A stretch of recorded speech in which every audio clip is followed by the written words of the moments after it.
Thank you. Yeah, so I'm excited to be here. And this was a presentation that I gave at the Badge Summit about a year ago, and excited to think about it again. So I've been involved in the badging community since 2012, but this presentation represents a few ideas that I've become kind of increasingly concerned about as I kind of watch the badging community evolve, and not necessarily the people in this room, but outside of this room. But I think we can be advocates for some good practice here.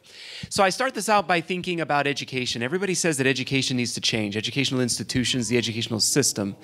But change towards what? And in order to think about what we want it to change into, I think we first have to understand what it is that we think makes good education. And for me, I think the three legs of the education stool are these. I call them the 3 C's. It's the content, which is what you're learning. There is the credentials and the feedback on how well you're learning it. But I also think the community is really important. That's why people will continue to go to universities or go to schools, even when there is so much available on the internet, because they seek that community, that they someone to help them learn through a community of people. And my research is really not just in open badges, it's really in open education broadly. And so I ask the question, well, how can open education disrupt all three of these aspects of education? So with content, we do a lot with open courses. I do a lot personally with open textbooks. I mentioned that a little bit yesterday in one of the sessions. And so I think that's one way that open education disrupts here. With credentials, obviously, we're all here to disrupt credentials through openness and promote more of an open recognition practice. But what about community? Can open education, and can we, maybe, asking this question, can open recognition help with this third leg of the stool? Can we also help disrupt and improve the community aspect of education? I think we can, but I think we have to be purposeful about it.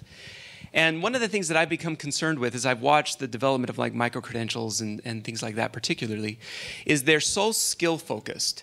And I think that's good in many ways. It's good to have a focus on some skills, but it almost has created an incentive that I think is a little bit perverse, where people are creating courses that are micro and very focused on just getting the skill, and don't bother me, I'm getting the skill, and you can do it online, do it at home, do it on your own, and never actually interact with anybody. You just download the criteria, the rubric, you create something, you learn those skills, you meet everything on the rubric, and then you turn it in and you're done.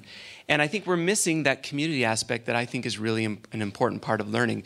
So I worry that in our rush to create micro-learning, which often accompanies micro-credentials, that we might be accelerating this reduction of learning towards just stackable bits that are learned in isolation of other people. And I don't think that's what we want, because we are in a crisis of human connection. People are incredibly lonely, and particularly younger people are incredibly lonely. This data was taken in 2019, which is before the pandemic, and we all know that it's much worse since the pandemic. But even here, 80% of Gen Z said they are lonely.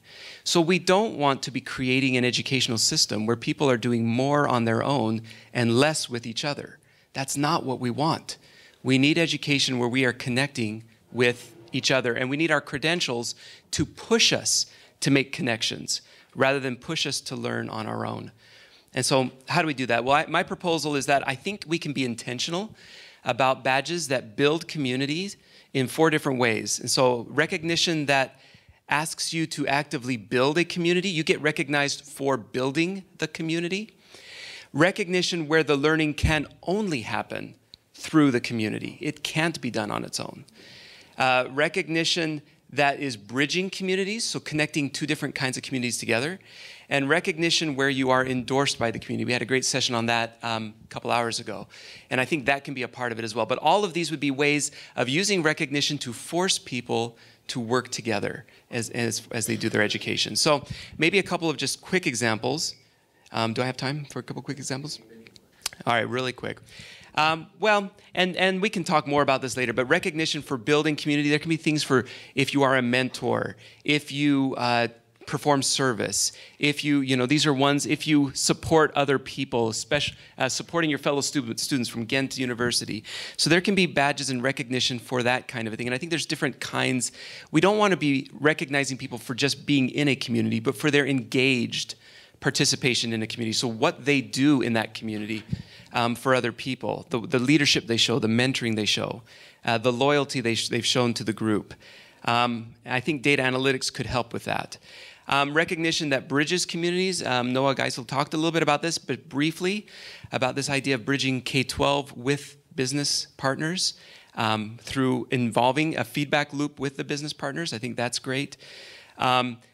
Recognition that happens through communities. These are some badges we've done at BYU where the only way you can earn the badge is by then sharing what you've learned with the community. That's actually one of the requirements. You learn and then you share, and then you get the badge.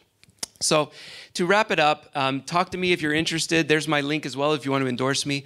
But I'm interested in how we can use credentials and recognition to encourage communities, and I think we can do that if we do it intentionally.